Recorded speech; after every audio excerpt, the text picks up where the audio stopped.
Bismillahirrahmanirrahim. Alhamdulillahirabbil alamin. Wassalatu wassalamu ala al-mab'uts rahmatan lil alamin, nabiyina Muhammad wa ala alihi wa sahbihi wa man tabi'ahum bi ihsanin ila yaumiddin, amma ba'd. Ini sesi yang ke-30 dari pembahasan kita mengkaji Kitab Tauhid karya Syekhul Islam Muhammad bin Abdul Wahhab rahimahullahu taala. Kemudian pada bab yang ke-47 berkata penulis rahimahullahu taala, babu man hazzala bi syai'in fihi dzikrullahi awil qur'ani awil rasul. Bab orang yang memperolok-olok sesuatu yang mengandung zikir Allah atau memperolok-olok Al-Quran dan Ar-Rasul atau Ar-Rasul. Baik, di dalam bab ini penulis rahimahullahu taala beliau ingin menjelaskan tentang salah satu perkara yang bertentangan dengan tauhid. Salah satu perkara yang bertentangan dengan tauhid, yaitu siapa yang melok-olok sesuatu yang mengandung zikir kepada Allah atau di dalamnya, atau dia memperolok-olok Al-Quran atau Rasulullah Sallallahu Alaihi Wasallam. Lihat, Ar-Rasul di sini mungkin yang dimaksud oleh beliau Nabi Muhammad Sallallahu Alaihi Wasallam, dan mungkin para Rasul siapa saja dari para Rasul. Sebab memang kafir terhadap seorang Rasul itu artinya dia telah kafir kepada seluruh Nabi dan Rasul. Iya. Karena itu di dalam Al-Quranul Karim sejumlah umat yang kafir kepada nabinya, ya, di antara mereka disebutkan, maka diterangkan kekafiran kepada para rasul. Kadzabat qaumun Nuhinil mursalin. Contoh firman Allah, kaum Nabi Nuh mendustakan para rasul. Padahal yang diutus kepada mereka cuma Nabi Nuh saja. Karena itu andai kata seorang kafir kepada seorang nabi, seorang rasul, maka dia artinya kafir kepada seluruh nabi dan rasul Allah.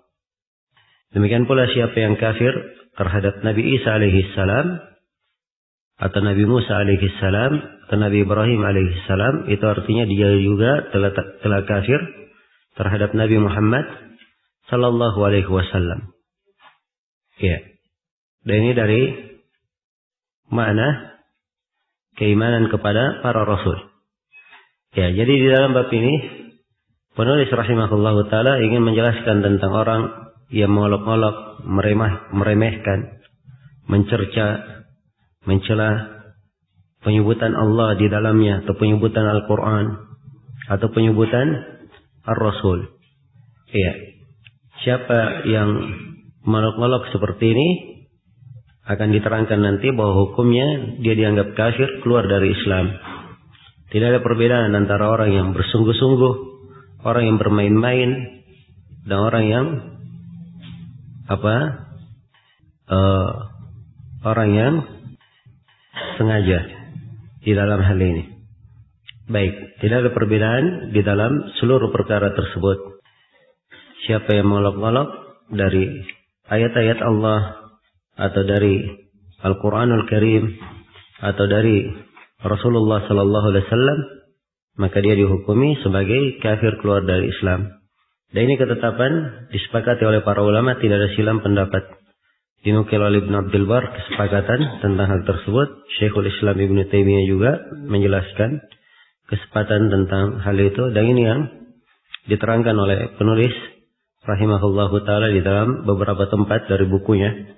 Di antaranya di buku beliau yang masyhur Nawaqidul Islam. Beliau tidak membedakan antara orang yang hazil, sengaja mengolok-olok, atau orang yang jahat, sungguh-sungguh, atau orang yang hanya bermain-main. Iya, semuanya masuk di dalam hukum kekafiran. Semuanya masuk di dalam hukum kekafiran, dianggap murtad, keluar dari Islam. Dan ini untuk menutup semua pintu bagi siapa saja yang ingin meremehkan dan mengolok-olok ayat-ayat Al-Quran. Karena itu ini pembahasan yang sangat besar sekali. Perkara yang sangat besar. Ya. Karena banyak atau karena sejumlah dari manusia, mereka kadang membaca dari ayat-ayat Al-Quran dan mengolok-olok kandungannya, menjadikannya sebagai bahan lawakan, menjadikannya sebagai bahan tertawaan, ya, dan selainnya dari perkara-perkara yang mengandung kekufuran dan mengandung sikap tidak mengagungkan Al-Quran. Baik. Jadi ini kandungan dari bab ini. Maksud dari judul bab yang diterangkan oleh Syekh rahimahullahu taala di sini. Kemudian Syekh rahimahullah menerangkan di sini ayat yang menjadi pokok pendalilan. Kata beliau, wa qaulullahi ta'ala wa la in sa'altahum la yaqulunna innama kunna nakhudu wa nal'ab, al-ayah. Firman Allah Ta'ala, dan jika kalian bertanya kepada mereka, ya, jika kalian bertanya kepada mereka, ini khitab kepada Nabi Muhammad, ya, jika engkau Nabi Muhammad bertanya kepada mereka, yaitu orang-orang yang larut tenggelam di dalam membicarakan ayat-ayat Allah, bermain-main dengannya, ya, mengolok-olok ayat Allah, kitab Allah, para rasulnya dan para sahabat. Andai kata engkau bertanya kepada mereka, la yaqulunna, mereka pasti akan menjawab, innama kunna nakhudu wa nal'ab. Sungguhnya kami hanya, ya, bersenda gurau dan bermain-main saja. Ya, al-ayah. Kelengkapan ayat, qul billahi wa ayatihi wa rasulihi kuntum tastahzi'un. Apakah terhadap Allah, ayat-ayatnya serta rasulnya kalian istihza? Dan di kelanjutan ayat dikatakan la ta'tadiru qad kafartum ba'da imanikum. Jangan kalian meminta udur. Jangan kalian meminta udur. Sungguh kalian telah kafir, ya, setelah sebelumnya kalian itu beriman. Baik. Jadi ini ayat jelas sekali menunjukkan tentang kafirnya orang yang mengolok-olok Allah Subhanahu wa taala. Iya. Mengolok-olok ayat-ayatnya, mengolok-olok rasulnya sallallahu alaihi wasallam. Yang akan datang bagaimana sebab turunnya ayat ini dan kaitannya dengan sikap kaum munafikin terhadap para sahabat Rasulullah sallallahu alaihi wasallam. Di sini mereka sebutkan, ya, innama kunna nakhudu wa nal'ab. Sungguhnya kami hanya, ya, bersenda gurau dan bermain-main saja. Jadi mereka katakan bahwa kami tidak ada maksud untuk molok-molok. Namun di dalam ayat tidak dibedakan, semuanya dihukumi sama. Langsung ditegaskan, qul abillahi wa ayatihi wa rasulihi kuntum tastahzi'un la ta'tadiru qad kafartum ba'da imanikum. Katakanlah, apakah terhadap Allah, terhadap ayat-ayatnya, serta terhadap Rasulnya, kalian memperolok-olok? La ta'tadiru, tidak perlu kalian meminta maaf. Tidak perlu kalian meminta udzur. Kalian telah kafir setelah keimanan. Iya, setelah keimanan. Baik. Dan di dalam Al-Quranul Karim, ini ayat tidak diperkecualikan. Berlaku umum. Diterangkan semua yang memperolok-olok ayat-ayat Allah, memperolok-olok Allah, ya, berkaitan dengan Allah atau berkaitan dengan Rasulnya, tidak diperkecualikan, tidak ada rincian, tidak ada rincian. Karena itu sepakat para ulama tidak ada perbedaan dalam hukum ini, apakah dia bermain-main, ya, bersungguh-sungguh, atau dia bersenda gurau saja. Dalam Al-Quranul Karim di ayat yang lain hanya diperkecualikan orang yang terpaksa saja. Orang yang terpaksa. Wa man kafara ba'da imanihi illa man ukriha wa qalbuhu wa man kafara billahi min ba'di imanihi illa man ukriha wa qalbuhu mutmainnun bil iman. Ya. Hanya diperkecualikan orang yang terpaksa dan hatinya tenang dengan keimanan. Seperti Ammar bin Yasir radhiyallahu anhu. Ya, ini beliau dalam keadaan terpaksa. Dan beliau sudah menyaksikan ayah dan ibunya ya mati karena hal tersebut. Ia dipaksa untuk berucap kekufuran. Tapi hatinya tenang dengan keimanan. Maka ayat ini menunjukkan bahwa orang yang terpaksa itu lain hukumnya. Tetapi selain daripada itu di dalam ayat tidak ada rincian. Tidak ada rincian. Dan ini menunjukkan besarnya pembahasan ini. Iya. Dan tidak boleh seorang itu membuka pintu di dalam masalah mengolok Allah Subhanahu wa taala, ayat-ayatnya, Rasulnya. Ini perkara yang sangat besar. Nah, maka dari ayat ini, ya sisi pendalilan penulis, rahimahullahu taala jelas ya, bahwa ayat ini menunjukkan kafirnya orang yang memperolok-olok sesuatu yang padanya terdapat penyebutan Allah, penyebutan Ar-Rasul atau penyebutan Al-Quranul Karim. Baik, kandungan dari ayat yang pertama, bahwa memperolok-olok Allah dan ayat-ayatnya serta Rasulnya adalah kekafiran yang dapat menghilangkan tauhid, membatalkan tauhidnya. Ya, dan ini disebut dengan nama kufur akbar, kekafiran besar, syirik akbar. Nah, dan ini apa yang ditunjukkan di dalam ayat. Sebagian ulama ada yang menyamakannya antara kafir dan syirik, dia samakan. Dan sebagian ulama ada yang membedakan antara keduanya, ditempatkan pada tempatnya masing-masing. Iya. Baik. Ada yang menghubungkannya dari sisi makna saling memberikan konsekuensi. Kemudian yang kedua, bahwa pelaku kekufuran yang mengaku bahwa tidak mengetahui perbuatan itu adalah kekufuran, maka udzur yang demikian tidak diterima. Ya, udzurnya tidak diterima. Ya, dia jahil tentang hukum ini, itu tidak diterima. Sebab tidak dibedakan di dalam ayat antara orang yang sungguh-sungguh, orang yang melok-olok, orang yang jahil, tidak dibedakan. Yang diperkecualikan hanya apa? Hanya orang yang dipaksa saja. Ya.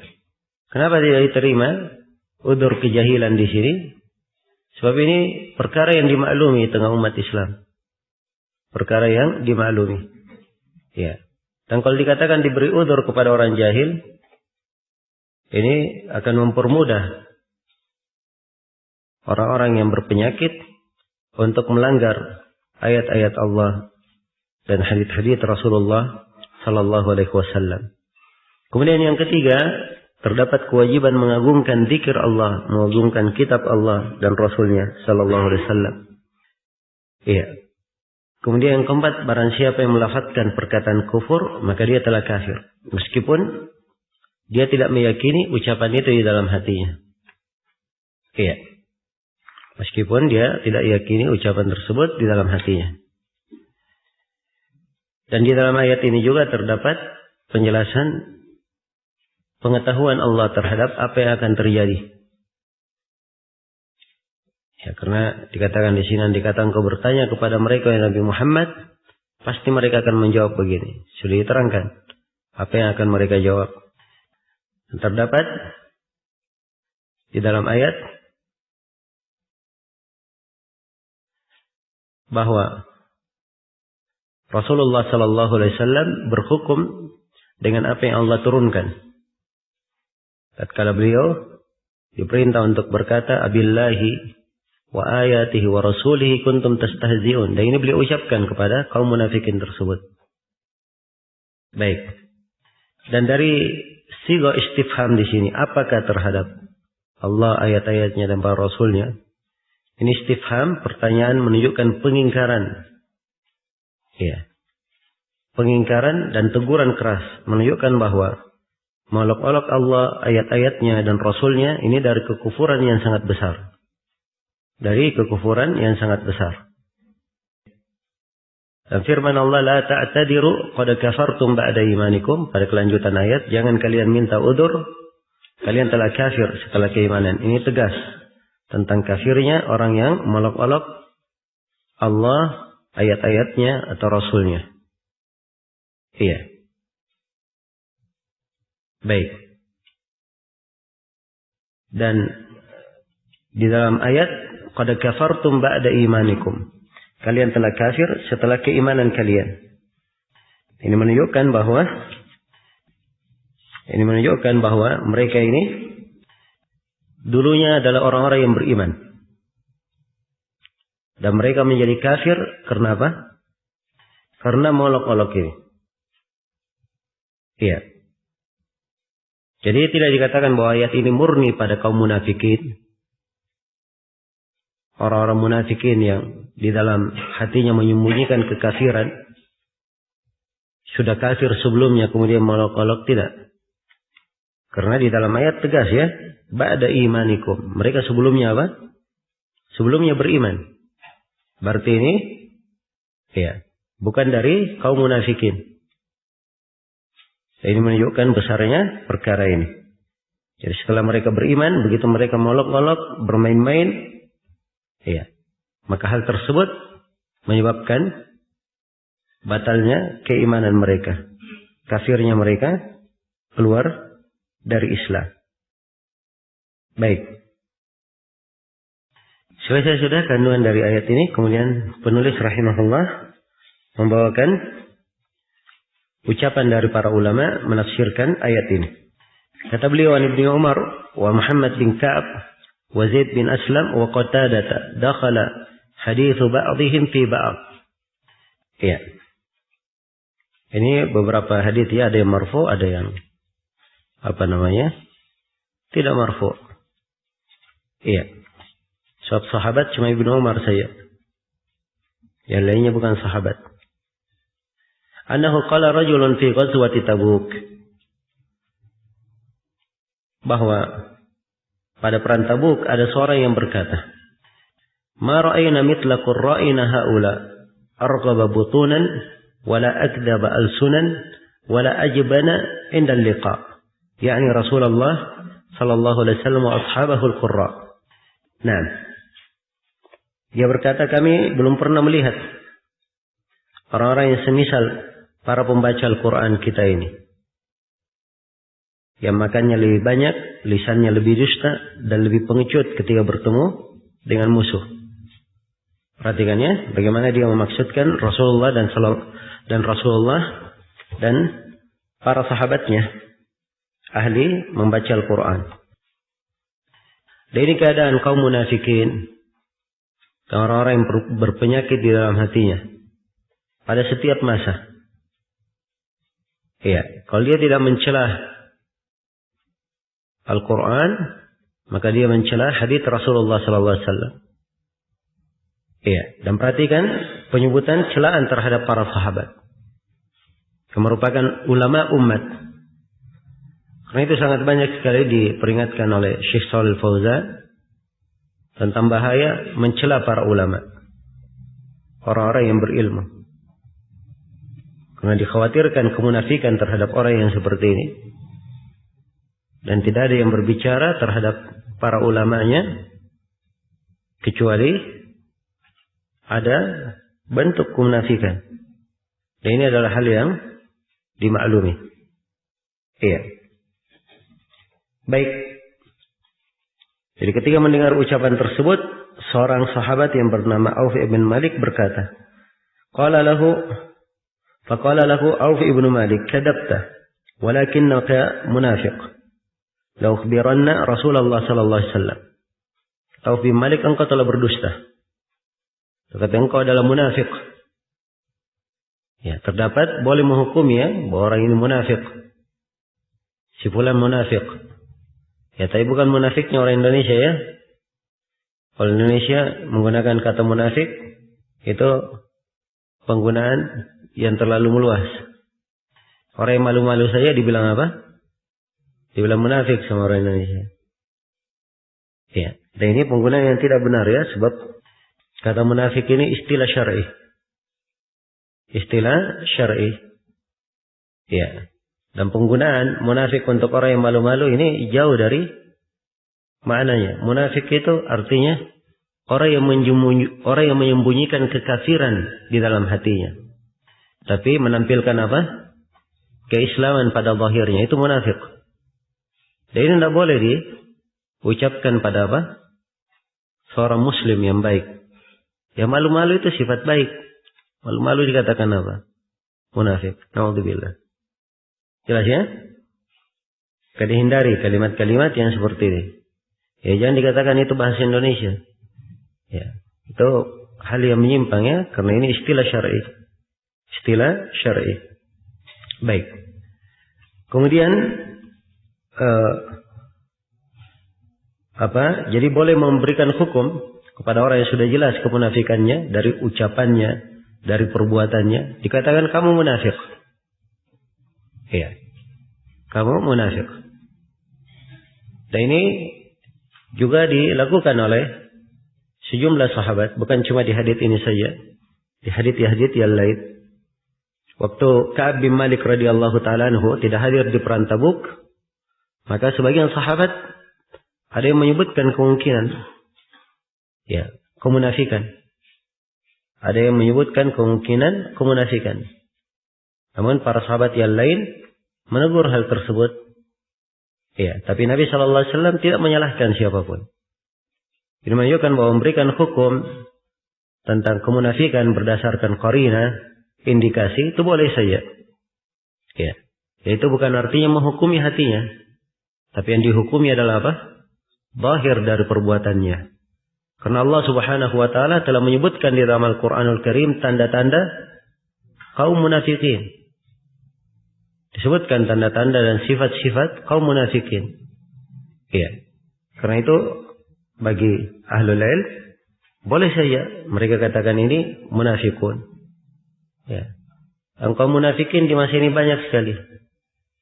Ya, kalau mau lihat sumbernya, ya pokoknya adalah pada orang-orang jemaah Islam liberal. Ya, mereka ini kaum munafikun. Mereka ini kaum munafikun.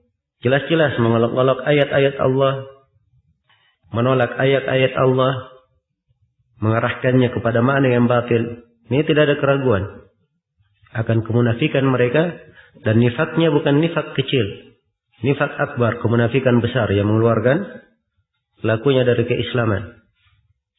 Iya. Baik. Ini harus dipahami oleh umat Islam. Kemudian jadi Auf bin Malik berkata, kadabta, kamu berdusta. Walakinnaka munafik, tapi kamu adalah munafik. La ukhbiranna Rasulullah sallallahu alaihi wasallam. Aku akan kabarkan kepada Rasulullah sallallahu alaihi wasallam. Fadhahaba Aufun ila Rasulillah sallallahu alaihi wasallam liyukhbirahu. Fawajada al-Qur'ana qad sabaqahu. Maka pergilah Auf kepada Rasulullah sallallahu alaihi wasallam untuk memberitahukan hal tersebut kepada beliau. Tapi ternyata beliau mendapati bahwa ayat Al-Qur'an tentang orang tersebut telah turun mendahulunya. Iya. Faja'a dzalika ar-rajulu ila Rasulillah sallallahu alaihi wasallam wa qad irtahan wa rakiba naqatahu. Faqala ya Rasulullah innama kunna nakhudhu wa nal'ab wa natahaddatsu hadits ar-rakbi naqta'u bihi anna at-tariq. Ya, perhatikan ya alasannya. Maka datanglah orang itu kepada Rasulullah sementara beliau telah beranjak dari tempatnya dan menaiki untanya. Orang itu pun berkata, ya Rasulullah. Orang itu berkata, wahai Rasulullah, sebenarnya kami hanya bersenda gurau. Ya, bermain-main. Dan berbicara. Ya. Pembicaraan para penunggang kuda yang mengiringi perjalanannya. Maka kata Ibnu Umar radhiyallahu an, ka'anni anzuru ilaihi muta'alliqan bi nis'ati naqati Rasulillah sallallahu alaihi wasallam wa innal hijarata la tankubu rijlaihi wa huwa yaqulu innama kunna nakhudhu wa nal'ab fa yaqulu lahu Rasulullah sallallahu alaihi wasallam abillahi wa ayatihi wa rasulihi kuntum tastahzi'un la ta'tadiru qad kafartum ba'da imanikum wa ma yaltafitu ilaihi wa ma yaziduhu alaihi. Kata Ibnu Umar, sepertinya aku melihat orang itu berpegang pada pelana kuda Rasulullah sallallahu alaihi wasallam. Ya, maksudnya di sini Ibnu Umar menghikayatkan ya keadaan waktu dia lihat. Ya, jadi waktu beliau ceritakan hadits ini, beliau katakan seakan-akan saya melihat orang itu. Maksudnya dia sangat yakin dengan kejadian itu sudah berlalu, seakan-akan dia masih menyaksikannya sekarang. Ya, orang itu berpegang dengan pelana unta Rasulullah sallallahu alaihi wasallam.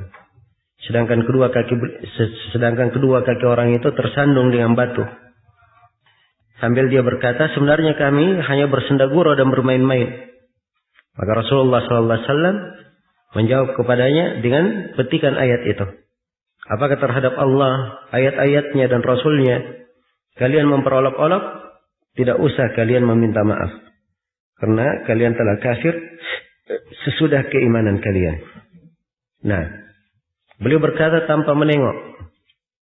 Rasulullah berucap tanpa menengok. Dan beliau tidak mengucapkan lebih daripada itu kepadanya. Iya. Perhatikan ya. Dan ini ketegasan menghadapi orang-orang yang seperti ini. Iya. Nah, harus diterangkan bagaimana keadaannya, hakikatnya. Ya, sebab ini terkait dengan masalah hal yang membatalkan tauhid. Perkara yang bertentangan dari dasar pengagungan kepada Allah Subhanahu wa ta'ala. Maka ini adalah kisah yang sangat besar sekali. Terdapat di dalamnya bahwa yang pertama bahwa apa yang bercokol pada jiwa orang-orang munafik itu berupa permusuhan kepada Allah dan Rasulnya serta kaum mukminin, itu nampak jelas dari kisah ini. Kemudian yang kedua bahwa orang memperolok-olok Allah, ayat-ayatnya dan Rasulnya, maka dia dianggap kafir, keluar dari Islam. Meskipun dia melakukan hal tersebut dengan bercanda. Kemudian yang ketiga bahwa melaporkan perbuatan-perbuatan orang fasik kepada penguasa agar penguasa menghentikan perbuatan tersebut, ini tidak dikategorikan dalam ghibah dan namimah. Bahkan hal tersebut dari nasihat untuk Allah dan Rasulnya, serta nasihat untuk pemimpin kaum muslimin dan orang-orang awamnya. Sebab ini penting ya. Kalau ada kemungkaran yang dia lihat, kemudian dia cuma diam saja, tidak dia sampaikan kepada orang yang mampu menyelesaikannya, maka ini artinya pembiaran terhadap kemungkaran. Pembiaran terhadap apa? Kemungkaran. Ya, ada hal yang mungkar. Dan dia tahu penguasa bisa merubahnya, ada yang bisa merubahnya. Dan dia mampu menyampaikannya. Tidak disampaikan. Maka ini adalah perkara yang tentunya ya dianggap bentuk dari meninggalkan nahi mungkar. Ya, demikian pula dia melihat kemungkaran yang harusnya dijelaskan kebatilan kemungkaran tersebut. Tapi tidak disampaikan kepada orang yang berilmu untuk menjelaskan kemungkaran tersebut, menerangkan kebatilannya. Nah, maka ini juga adalah hal yang tidak layak. Ya. Kemudian yang keempat, sikap keras. Ya, dan di sini penekanannya bahwa berbicara tentang hal ini itu bentuknya nasihat, bukan ghibah dan namimah, melaporkan yang seperti ini. Ya, sebab ini dari mengadakan perbaikan. Tadi maklum ya, tidak setiap hal yang di dalamnya diceritakan kejelekan orang lain dianggap sebagai apa? Sebagai ghibah. Ya, memang ghibah ukurannya secara umum seperti yang dikatakan oleh Nabi sallallahu alaihi wasallam dalam hadis riwayat Muslim, dzikruka akhaka bima yakrah. Ghibah itu adalah engkau menyebut saudaramu dengan sesuatu yang dia benci, yang dia tidak sukai. Yaitu ghibah. Seorang sahabat bertanya, Rasulullah, bagaimana kalau yang saya sebutkan itu ada pada dirinya? Kata Nabi, kalau ada pada dirinya, itulah ghibah. Kalau tidak ada pada dirinya, itu artinya kamu berbuat kedustaan padanya. Ya, jadi ghibah, dia sebutkan sesuatu yang ada pada diri seorang. Tapi orang tersebut tidak suka terhadap apa yang dia sebutkan. Itu ghibah namanya. Dan ini haram. Tapi diperkecualikan dari ghibah ada 6 perkara. Iya. Ada 6 perkara diperkecualikan. Dikumpul dalam 2 bait syair, al-qadahu laysa bighibatin. Al-qadahu laysa bighibatin fi sittatin. Iya. Mutadhallimin wa mu'arrifin wa muhaddiri wa mujahirin fisqan wa mustaftin wa man talaba al-i'anata fi izalati munkari. Celaan yang bukan ghibah ada berapa? Ada 6. Celaan kepada orang tapi tidak dianggap ghibah. Ini ada 6 perkara. Yang pertama mutadhallim. Iya, orang yang mengadukan kezaliman, orang yang dia zalimi. Ini tidak ada masalah, dia terangkan si fulan menzalimi saya, diceritakan kejelekan kezaliman yang dia lakukan terhadapnya. Ya, yang kedua mu'arrif, untuk ta'rif. Ya. Ditanya di mana rumahnya si Ahmad. Ahmad yang mana? Banyak Ahmad di sini. Kemudian disebut yang saya maksud Ahmad yang buta itu atau yang pincang itu. Dia sebut bentuk dari apa? Aibnya. Maka ini tidak ada masalah sebab memang untuk apa? Ta'rif, pengenalan. Atau seorang memang dikenalnya si buta misalnya. Ya. Ada rawi-rawi ya dikenal begitu. Ada rawi dikenal al-amash. Orang yang rabun matanya. Ini bentuk dari aib sebenarnya. Tapi karena dia dipanggilnya seperti itu. Maka itu tidak ada masalah. Ya. Kemudian yang ketiga adalah muhaddiri. Orang yang memperingatkan, mentahdir dari kejelekan. Ini juga bukan dihitung ghibah. Kemudian yang keempat, wa mujahirin fisqan. Orang yang terang-terangan berbuat kefasikan. Kalau dia terang-terangan berbuat dosa, berbuat maksiat, diceritakan tidak ada masalah. Sebab orang yang seperti ini, iya, tidak dimaafkan. Rasulullah bersabda, kullu ummati mu'afa illa al-mujahirin. Setiap umatku dimaafkan kecuali orang yang terang-terangan. Ya, kalau dia sendiri sudah terang-terangan melakukannya, ya, maka tidak ada keperluan lagi kita menutupi apa? Menutupi perbuatannya. Tidak apa-apa diceritakan. Ya. Kemudian yang kelima adalah orang yang meminta fatwa, mustaftin. Dia minta fatwa. Dia minta fatwa diceritakan sebagian dari kejelekan orang karena dia di posisi meminta fatwa. Ini juga tidak ada masalah. Kemudian yang keenam adalah siapa yang meminta bantuan, man talaba al-i'anata fi izalati munkari. Siapa yang meminta bantuan untuk menghilangkan apa? Kemungkaran. Ini 6 perkara bukan ghibah. Dan salah satunya di sini. Diadukan ucapan orang ini iya, untuk mentahdir dari perbuatan kaum munafikin ini. Dan ini menunjukkan bagaimana kesegeraannya para sahabat radhiyallahu ta'ala anhum dan pekanya mereka kalau ada kemungkaran. Iya. Mereka peka apabila ada kemungkaran. Sebab semua kemungkaran kalau dibiarkan akan menjadi besar, bertambah. Ya.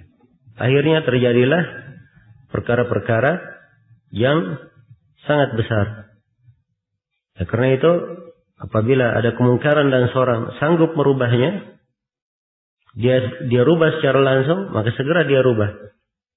Atau kalau dia tidak mampu merubahnya, tapi dia tahu orang yang mampu merubahnya, disampaikan.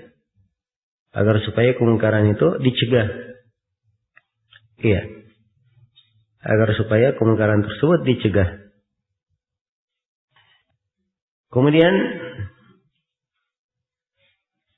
berikutnya dari kandungan hadits ini, ya terdapat sikap keras ya terhadap musuh-musuh Allah dan Rasulnya. Nah Rasulullah SAW di sini beliau tidak menoleh, ya, dan tidak menambah ucapan selain daripada yang disebut di dalam ayat saja. Ya, dan terdapat di dalam hadits bahwa sebagian udzur ada yang tidak pantas diterima. Dan juga terdapat di dalam hadits, ya, tentang wajibnya kita khawatir, berhati-hati dari kemunafikan. Sebab Allah telah menetapkan keimanan bagi mereka sebelum mereka mengucapkan apa yang mereka ucapkan. Iya. menunjukkan bahwa sebelumnya ada keimanannya. Tapi setelah ucapan ini, ya, jatuh kepada mereka hukum kemunafikan, hukum kekufuran. Nasallallahu al-afiyah. Iya. Kemudian di dalam hadits ini secara global menunjukkan bahaya kaum munafikin terhadap Islam dan kaum muslimin. Ya. Dan terdapat di dalam hadits ini bahwa mencela agama itu bagian dari apa? Tanda kemunafikan i'tiqadi. Ya. Dan terdapat di dalam hadits ini juga bahwa benci kepada kaum muslimin secara umum dan mencela mereka secara umum ini adalah kekufuran. Nah, dan juga seperti yang saya sebutkan tadi bahwa tidak ada masalah seorang itu menjatuhkan vonis hukum munafik kepada seorang kalau tampak tanda-tanda kemunafikan yang jelas pada orang tersebut. Dan terdapat di dalam hadits ini juga bagaimana ya, tanda kenabian Nabi Shallallahu Alaihi Wasallam. Wahyu datang kepada beliau. Sebelum Auf datang melapor, Nabi Shallallahu Alaihi Wasallam sudah apa? Mendapatkan wahyu dari Allah Subhanahu Wa Taala tentang hal tersebut. Dan ini juga terdapat di dalamnya penjagaan Allah terhadap kaum muslimin. Ya. Begitu terjadi kejadian langsung turun ayat yang menjelaskan tentang hal tersebut. Baik.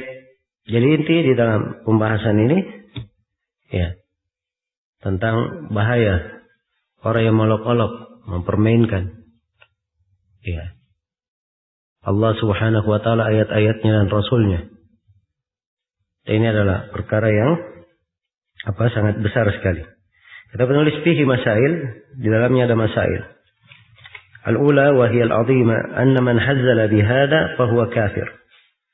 Ya, masalah yang paling penting, yang pertama, masalah yang paling penting bahwa orang yang bersendagurau dengan persoalan ini, itu persoalan olok-olok, ya, nama Allah atau ayat-ayatnya atau Rasulnya, orang yang ya bersendagurau dengan persoalan ini, fahuwa kafir, dia adalah kafir. Kemudian yang kedua, anna hadza tafsirul ayati fi man fa'ala dzalika kainan man kan. Bahwa hal ini adalah tafsir ayat. Ya, tafsir ayat tentang siapa yang mengerjakan perbuatan tersebut. Ya, siapa saja yang mengerjakannya tanpa ada perbedaan. Kainan man kan. Tidak dibedakan siapapun orangnya. Dia dalam keadaan mengetahui atau dalam keadaan jahil, bersungguh-sungguh atau dalam keadaan main-main, tidak ada perbedaan.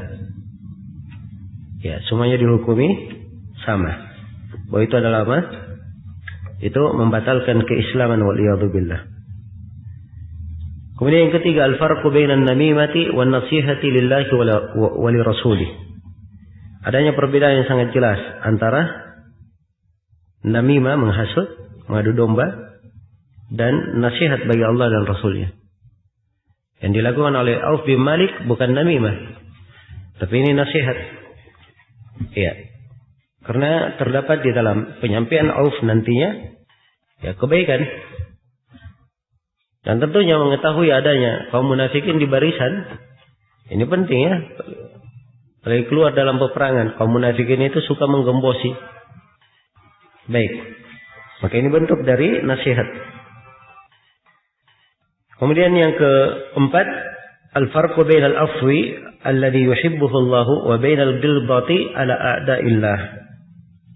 Perbedaan antara sikap memaafkan yang Allah cintai dan bersikap tegas terhadap musuh-musuh Allah.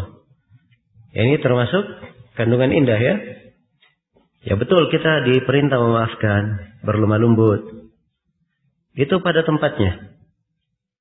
Ya, dan keras terhadap musuh-musuh Allah ini juga ada pada tempatnya. Semuanya didudukkan pada tempatnya. Iya. Pada hal-hal yang harusnya dia tegas, keras dalam hal tersebut. Ya, dalam perkara yang seperti itu, jangan dia berlemah lembut. Tapi dia harus tegas. Ya, harus tegas di dalamnya. Demikian pula dalam perkara yang mengharuskan dia berlemah lembut, banyak memaafkan.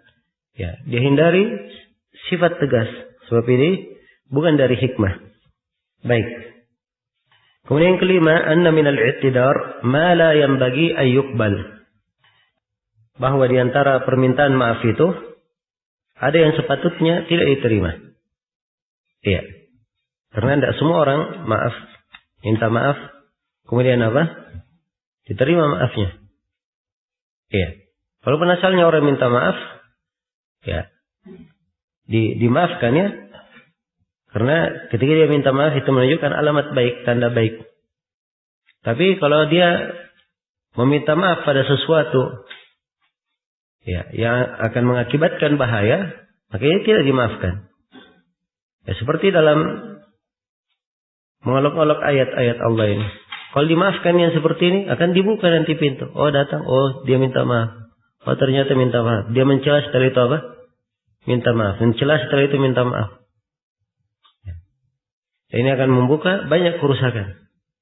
Jelas ya? Dan ada orang yang tidak boleh dimaafkan kalau memang terlihat padanya hal yang mungkar. Karena itu kata para ulama, orang yang dari kebiasaannya membunuh, iya, kemudian dijatuhkan padanya hukum qisas untuk dibunuh, maka yang seperti ini pilihannya cuma dibunuh saja.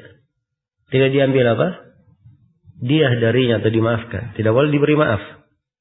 Ya, sebab ini orang memang asalnya suka apa? Suka membunuh. Bagaimana caranya dimaafkan? Iya. Jelas ya? Baik. Ya kalau dari kebiasaannya memberi kemungkaran, berbuat kemungkaran, maka yang seperti itu tidak diberi maaf. Karena itu tidak memberi efek jera kepada orang tersebut dan tidak memberi pendidikan kepada selainnya. Tidak memberi pendidikan pada selainnya. Ya. Dan ini bukan metode siasah syar'iyah. Bukan metode di dalam memberikan pengaturan umum kepada manusia. Nah, di dalam syariat kita, penegakan hukum-hukum hudud dilakukan di mana?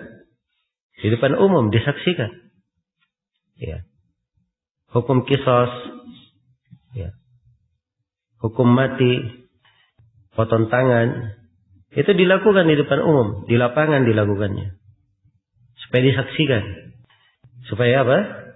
Disaksikan. Ya, kenapa demikian? Agar supaya memberikan efek jerah.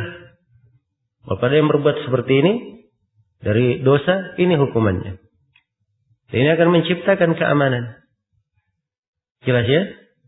Nah, hukuman mati itu adalah hal yang ada di dalam syariat. Cuman kalau hukuman matinya sembunyi-sembunyi, ya, mana efek jerahnya? Tidak memberikan apa? Efek jerah. Nah, inilah yang terjadi ya. Coba lihat kemarin kasus, 3 orang yang dihukum mati di Bali itu. Mana efek jerah? Mati memang, cuman tidak ada efek jerah. Selain dari hukumannya sudah lambat sampai berapa tahun, harusnya begitu terbukti melakukannya segera dihukum mati, diundur sampai bertahun-tahun. Kemudian setelah itu dilakukan eksekusi yang sifatnya sebenarnya bukan memberikan hukuman, tapi memuliakan. Nah, akhirnya yang terjadi bukannya memberikan efek jerah, tapi mendatangkan apa? Simpati dari orang-orang yang jahil. Nah, ini keliru ya dalam hal yang seperti ini, harus dipahami. Nah, maka dibedakan antara maaf yang dicintai oleh Allah dan keras terhadap musuh-musuh Allah. Ini dua hal yang berbeda. Ya, dan semuanya didudukkan pada tempatnya masing-masing. Demikian pula dari udzur itu ada yang tidak mesti, tidak boleh untuk diterima. Baik, selesai ya pembahasannya. Kemudian bab yang ke-48. Berkata penulis rahimahullahu taala, babu ma jaa fi qawlihi, babu ma jaa fi qaulillahi ta'ala wa la in adaqnahu rahmatan minna min ba'di dharra'a massathu la yaqulanna hadha li al-ayah. Ya. Bab apa yang datang tentang firman Allah Ta'ala, jika kami melimpahkan suatu rahmat dari kami kepadanya, maksudnya kepada manusia ini, ya, setelah dia ditimpa oleh kesusahan, pastilah dia berkata, ini adalah hakku. Nah, baik. Ini bab masih terkait ya dengan pembahasan sebelumnya. Di pembahasan-pembahasan yang telah berlalu ini pembahasan yang pokoknya bahwa seorang hamba itu hendaknya selalu menyandarkan nikmat kepada Allah Subhanahu wa taala. Menyandarkan nikmat kepada Allah. Jangan dia sandarkan nikmat itu pada amalannya, pada perbuatannya, pada pekerjaannya. Tapi hendaknya dia sandarkan kepada Allah Subhanahu wa taala. Termasuk di dalam bab ini, ya penulis rahimahullahu taala ingin menjelaskan ya bahwa seorang itu mendapatkan nikmat dan kebaikan semuanya dari Allah Subhanahu wa taala.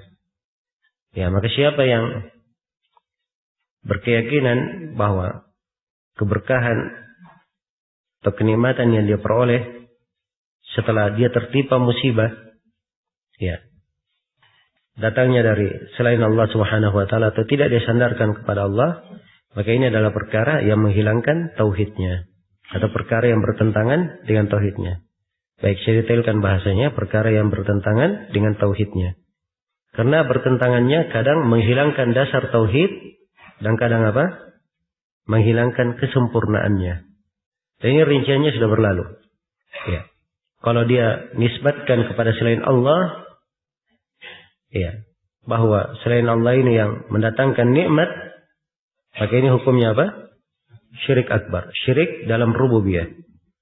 Tapi kalau dia nisbatkan kepada selain Allah, nisbat sebab saja sebagai sebab, ya, dan dia tahu bahwa nikmat itu datangnya dari Allah Subhanahu wa taala, maka ini dihitung sebagai apa? Syirik asgar. Iya. Baik. Itu kesimpulannya dalam hal ini. Walaupun sebagian ulama ya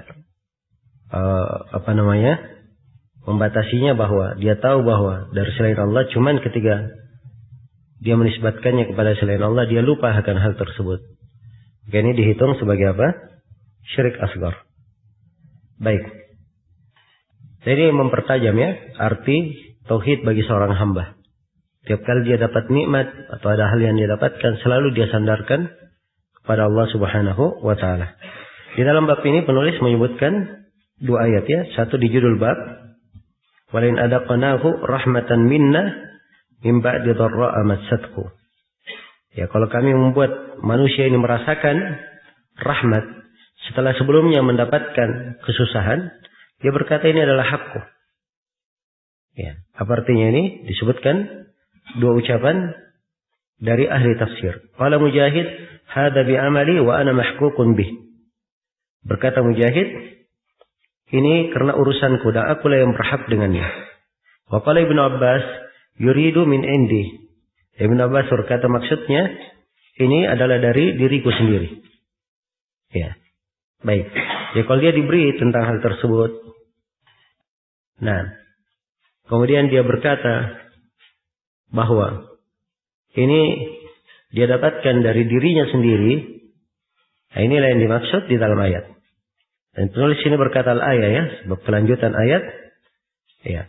Wa ma adhunnu as-sa'ata qa'imatan wa la irji'tu ila rabbi inna li 'indahu lal husna falanubayyinanna فَلَنُنَبِّئَنَّ الَّذِينَ كَفَرُوا بِمَا عَمِلُوا وَلَنُذِيقَنَّهُمْ مِنْ عَذَابٍ غَلِيظٍ. Dan dia berkata juga setelah mengucapkan ini untukku, dan dia berkata aku tidak yakin bahwa hari kiamat itu akan datang. Dan jika aku dikembalikan kepada Rabbku, sesungguhnya aku akan memperoleh kebaikan di sisinya. Nah, ini perhatikan ya. 3 hal. Kalau dapat nikmat dia katakan ini hakku.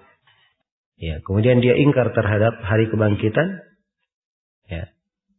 Dan nanti kata dikembalikan kepada Rabbnya, dia yakin memiliki kebaikan di sisi Allah. 3 hal. Ya, 3 hal ini semuanya falanunabbi'anna alladziina kafaru bima amilu. Sungguh kami akan memberitakan kepada orang-orang kafir, disebut mereka kafir, terhadap apa-apa yang mereka kerjakan. Walanudiqannahum min adzabin ghalidh, dan kami akan menimpakan adab yang keras terhadap mereka. Baik. Jadi kandungan dari bab ini, kandungan dari ayat menjadi jelas ya dengan tafsir Mujahid dan tafsir Ibnu Abbas ya di dalam pembahasan ini. Nah, jadi Allah Subhanahu wa taala mengabarkan apabila seorang itu diberi kesehatan, diberi nikmat afiat, kecukupan yang sebelumnya dia sakit, kefakiran, dia tidak bersyukur terhadap nikmat-nikmat itu. Ya, bahkan dia menyangka dia berhak mendapatkannya. Dia punya keberhakan terhadap Allah. Nah, maka Allah Subhanahu wa taala ya terangkan bahwa Allah akan memberitakan kepada orang-orang kafir ini ya apa amalan-amalan yang mereka lakukan. Ya, kemudian Allah Subhanahu wa taala akan membalas mereka dengan siksaan yang pedih. Dengan siksaan yang pedih. Baik, sisi pendalilan dari ayat ya bahwa menisbatkan nikmat kepada selain Allah itu adalah kekufuran. Karena disebutkan di sini falanunabbi'anna alladziina kafaru. Ya, sungguh kami akan memberitakan kepada orang kafir. Baik. Di dalam ayat terdapat beberapa pelajaran. Yang pertama, wajibnya mensyukuri nikmat-nikmat Allah dan mengakui bahwa nikmat tersebut adalah berasal dari Allah Ta'ala. Dan ini sebagaimana firman Allah, wa ma bikum min ni'matin faminallah. Nikmat apapun yang datang kepada kalian, itu datangnya dari Allah. Baik. Yang kedua, diharamkan ujub, bangga diri, dan tertipu dengan upaya dan kekuatan yang dimiliki. Ya, dan inilah keadaan banyak manusia ya, dia merasa ujub dengan apa yang dia miliki. Ya, tertipu dengan apa yang dia dapatkan. Sehingga dia lupa kepada Allah yang memberikan kepadanya nikmat. Memberikan kepadanya nikmat. Ya. Dan sifat yang seperti ini hal yang berbahaya sebab turunnya musibah dan malapetaka. Ya, disebutkan dalam sebuah hadits yang sahih bahwa ada seorang nabi dari para nabi alaihi wassalatu wassalam diberi oleh Allah Subhanahu wa taala umat yang sangat banyak.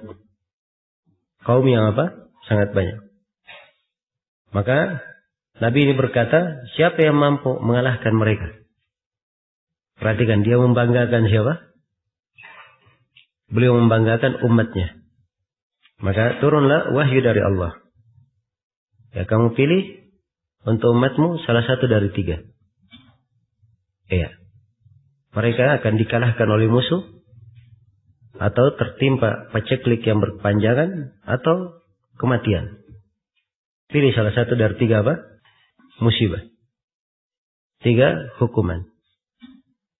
Maka Nabi ini pun meminta pertimbangan kepada kaumnya. Maka beliau setelah itu berdiri melakukan sholat. Ya. Dan dia berkata, ya Allah, ya kami tidak sanggup untuk dikalahkan oleh musuh. Juga tidak sanggup untuk menahan paceklik yang berpanjangan. Tapi kami memilih mati. Maka meninggallah dari kaumnya dalam sehari 70.000 orang. 70.000 orang. Perhatikannya satu sikap. Beliau berbangga terhadap umatnya. Siapa yang mampu menghadapi mereka. Nah, karena itu ya hendaknya dijaga dan dipelihara. Ya, bagaimana seorang menjaga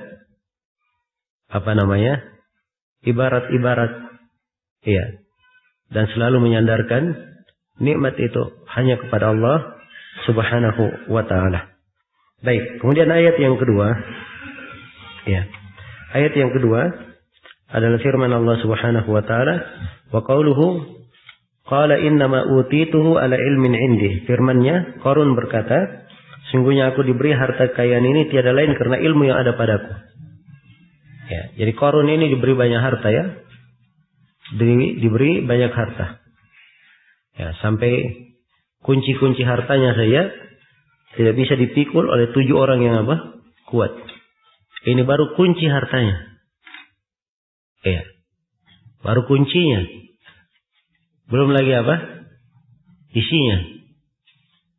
Ya, menunjukkan harta korun yang sangat banyak ini. Ya, sehingga menjadi perumpamaan kalau dia ada orang yang menggali tanah terus dapat harta, di bawahnya disebut sebagai harta apa? Harta karun ya kalau bahasa Indonesia. Ya, itu korun asalnya. Harta karun. Karena banyaknya harta si korun ini. Ketika dia ditanya tentang hal tersebut atau diingatkan oleh kaumnya jangan bersombong. Ya. Disuruh berbuat baik, jangan berbuat kerusakan. Ya, apa dia katakan? Qala innama utituhu ala ilmin indi. Sungguhnya aku diberi harta kekayaan ini, ya tiada lain karena ilmu yang ada padaku. Dia berbangga dengan apa? Apa yang dia miliki. Nah, berkata Qatadah, menafsirkan, ala ilmin minni biwujuhil makasib. Ya, maksudnya karena pengetahuanku tentang cara-cara berusaha. Wa qala al-akharun, dan berkata yang lain, ala ilmin minallahi anni lahu ahlun. Ya. Karena Allah mengetahui bahwa aku pantas menerima harta kekayaan itu. Wa hadha ma'na qawli Mujahid utituhu ala syaraf. Dan ini semana dengan ucapan Mujahid, aku diberi kekayaan ini atas kemuliaanku. Jelas ya? Nah, ya kalau dia dapat harta dia bilang ini karena usahaku. Aku punya usaha begini dan begitu. Ya, sudah berlalu kemarin ya. Kalau sekadar penyebutan sebab, dia tahu Allah yang memberi, ya itu sebenarnya tidak masalah. Cuma dari sisi apa? Dari sisi kesempurnaan tauhid, hendaknya selalu dia ingat Allah yang memberi apa? Memberi nikmat. Sebab mungkin saja karena dia terbiasa sudah, akhirnya suatu hari dia mengucapkan hal tersebut seakan-akan dari dirinya sendiri. Akhirnya dia jatuh di dalam apa? Jatuh di dalam kesyirikan waliyadzubillah. Iya. Maka ini ya, ucapan para ulama berkaitan dengan masalah apa? Masalah pemberian Allah Subhanahu wa taala. Karena itu kewajiban seorang muslim dan muslimah terhadap pemberian adalah mensyukurinya. Bersyukur atas pemberian Allah Subhanahu wa taala. Dan itu adalah tauhid. Dan kesyukuran itu ya, memiliki 3 rukun. Ya. Memiliki 3 rukun. Ibnu Al-Qayyim di sebagian pembahasannya beliau sebut 5 rukun ya. Tapi tidak ada masalah kita sebut 3. Yang pertama, dia mengakui di dalam hatinya akan nikmat itu. Kemudian yang kedua, dia memuji Allah dengan lisannya. Dan yang ketiga, dia menggunakan nikmat tersebut dalam hal yang diridhai oleh Allah Subhanahu wa taala. Nah, itulah kesyukuran namanya. Dan seorang yang dikata bersyukur kepada Allah Subhanahu wa taala. Iya. Baik. Dari 2 ayat ini diambil padanya faedah wajibnya mensyukuri nikmat-nikmat Allah. Ya, kemudian yang kedua diharamkan ujub. Ya, ujub, tertipu akan kekuatan yang dimiliki. Kemudian yang ketiga wajibnya beriman akan hari kiamat. Dan yang keempat wajibnya takut kepada adab Allah di hari akhirat. Dan yang kelima terdapat di dalam 2 ayat ini ancaman bagi orang yang mengkufuri nikmat Allah Subhanahu wa taala. Dan terdapat di dalam ayat juga bahwa kebaikan dan kejelekan itu semuanya ditakdirkan oleh Allah. Allah yang menakdirkannya. Juga terdapat dari 2 ayat kewajiban bersyukur terhadap nikmat-nikmat. Terdapat di dalam ayat yang pertama, ya ketetapannya akan adanya hari kiamat, hari kebangkitan. Ya. Dan terdapat di dalam ayat bahwa siapa yang ragu akan hari kebangkitan itu adalah kekafiran. Ya. Dan terdapat di dalam ayat juga bahwa hari pembalasan itu adalah hal yang mesti yang akan terjadi. Kemudian di sini beliau bawakan hadits yang panjang. Terdapat di dalamnya kisah yang sangat berharga. Menunjukkan wajibnya seorang itu bersyukur terhadap nikmat Allah Subhanahu wa taala dan selalu menyandarkan dan mengingat bahwa nikmat itu datangnya dari siapa? Dari Allah Subhanahu wa taala. Kata beliau rahimahullah, Wa Nabi Hurairah radhiyallahu anhu annahu sami'a Rasulullah sallallahu alaihi wasallam yaqul. Diriwayatkan oleh Abu Hurairah radhiyallahu anhu bahwa Rasulullah sallallahu alaihi wasallam bersabda, "Inna thalathatan min Bani Israel, Abras wa Aqra wa A'mah." Ya, sesungguhnya ada 3 orang dari Bani Israel. Abras, penderita penyakit belang. Ya. Itu yang pertama, yang kedua Aqra, orang yang botak. Dan yang ketiga A'ma, orang yang apa? Buta. Ini 3 orang ya. Dari Bani Israel. Berarti ini kisah umat-umat sebelum kita. Iya. Baik. Kisah-kisah Bani Israel. Dan kisah-kisah Bani Israel itu terbagi 3. Ya, ada kisah yang syariat kita datang menjelaskannya, membenarkannya. Ya, ini diterima. Ada kisah yang syariat kita menjelaskan kedustaannya. Ya, maka ini wajib ditolak. Contohnya seperti apa? Ya, kisah yang banyak disebut di mimbar-mimbar Jumat. Alhamdulillah. Kisah tentang Nabi Daud alaihi salam. Ya, katanya ketika Nabi Daud tertarik kepada salah seorang istri dari prajuritnya ini disuruh pergi berperang. Ya, dan diperintah di saf paling awal. Supaya dia apa? Supaya dia terbunuh. Setelah itu, istrinya dinikahi oleh siapa? Nabi Daud. Antum pernah dengar ini? Hah? Ya pernah ya. Sinudi MZ saja. Sinudi MZ saya cerita di ceramahnya. Itu sudah lama saya dengar dari kecil itu. Jelas ya? Baik. Ini kisah, na'udzubillah, kisah yang batil. Ya, sampai Umar bin Abdul Aziz berkata, siapa yang saya dapati berkisah dengan kisah ini, saya akan cambuk 80 kaki. Saya akan apa? Cambuk 80 kali. Sebab perempuan baik-baik saya dituduh berzina, itu dicambuk berapa kali orang yang menuduhnya? Hah? Dicambuk 80 kali. Sama Nina Jalda. Itu perempuan baik-baik berzina. Ini yang dia tuduh siapa? Seorang nabi dia celah seperti itu. Ya, 80 kali itu mending. Kan begitu. Nah, maka dicambuk oleh Umar bin Abdul Aziz 80 kali. Ya, jadi harusnya banyak yang harus dicambuk ya. 80 kali ini. Ya. Ini kisah dusta. Jelas kebatilannya. Nah, yang seperti ini ya, wajib didustakan, ditolak. Kemudian yang ketiga dari kisah Bani Israel, ya, ada yang boleh dikisahkan tetapi tidak didustakan, tidak pula apa? Dibenarkan. Ya, dan tidak ada masalah bercerita karena Nabi sallallahu alaihi wasallam bersabda, "Hadithu an Bani Israel wala haraj." Berceritalah dari Bani Israel dan tidak ada masalah. Ya, dan kisah-kisah ini banyak ya. Karena itu Ibnu Katsir rahimahullah, beliau kadang menyebut dari kisah-kisah Israelia ini di tafsirnya. Ya. Walaupun kadang beliau berlebihan ya dalam menyebutkan sebagian kisah. Tapi kadang sebagian kisah beliau terangkan untuk apa? Untuk dijelaskan kebatilannya. Seperti kisah Nabi Daud itu tadi. Ya, beliau sebutkan untuk diterangkan kebatilannya. Iya. Baik. Dan kisah Bani Israel banyak sekali. Banyak sekali. Salah satu kisahnya adalah kisah yang disebut oleh Ibnu Al-Jauzi di Akhbar Abdiraf wal Mutajanin. Ya, katanya suatu hari burung hudhud mengundang Nabi Sulaiman. Ya, mengundang Nabi Sulaiman dan bala tentaranya untuk jamuan makan.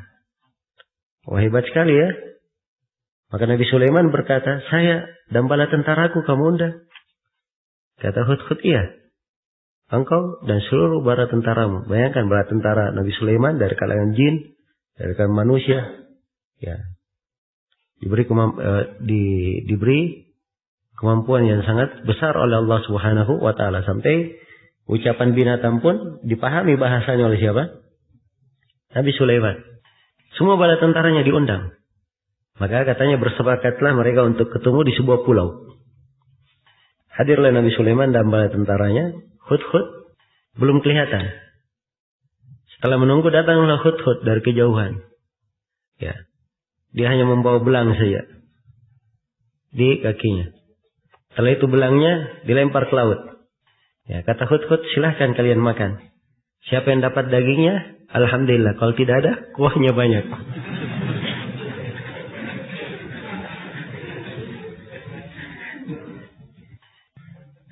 Baik. Ini kisah Israelia.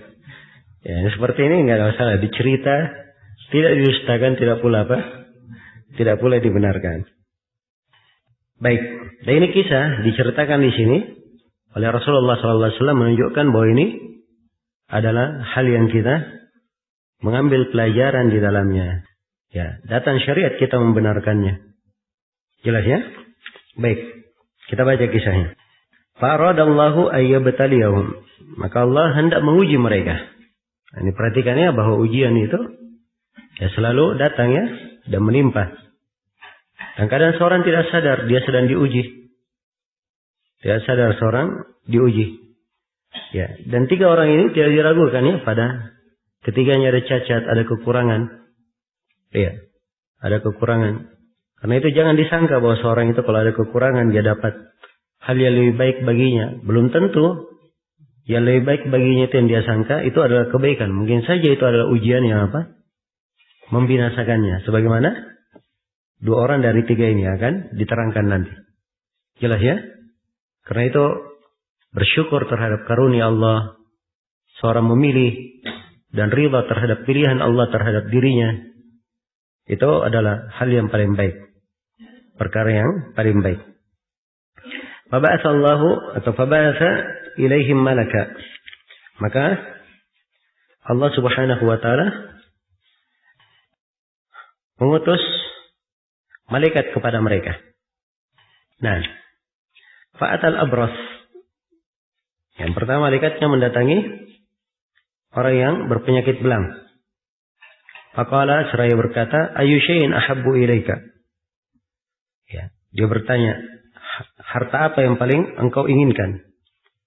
Atau hal apa yang paling engkau inginkan? Nah, qala launun hasanun wa jildun hasanun yadhhabu anni alladhi qadarani an-nasu bihi. Perhatikan ya permintaannya. Permintaannya wajar ya. Perkara manusiawi. Ya. Dia berkata, orang tersebut menjawab, siapa namanya ini?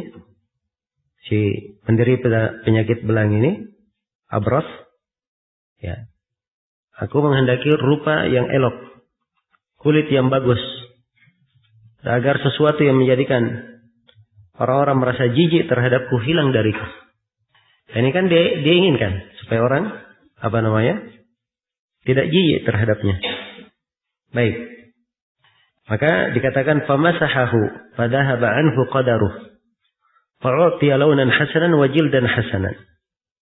Maka malaikat tersebut mengusap Abras ini sehingga hilanglah penyakit yang dia derita. Dia diberi kulit yang bagus kepadanya. Nah, perhatikan ya. Ini menunjukkan bahwa para malaikat itu mampu untuk berubah-ubah wujud dan berwujud menjadi wujud apa? Manusia. Dan ini juga menunjukkan kemampuan Allah Subhanahu wa taala yang maha besar.